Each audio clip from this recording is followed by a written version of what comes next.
Păi, la ce fac?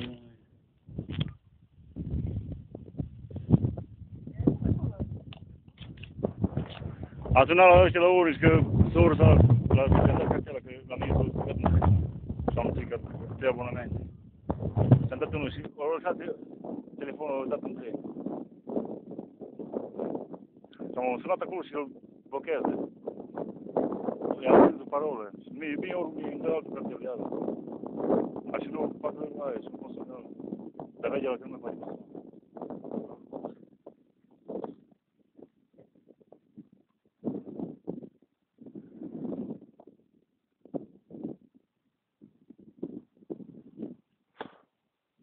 Stai că nici eu nu-l găsesc pe celălalt.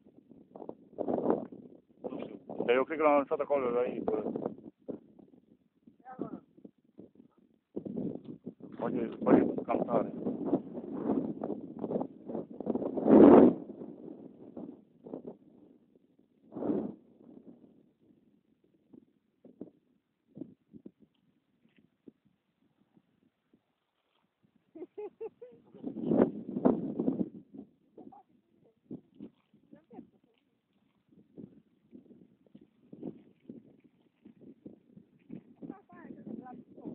Ce-o urcă.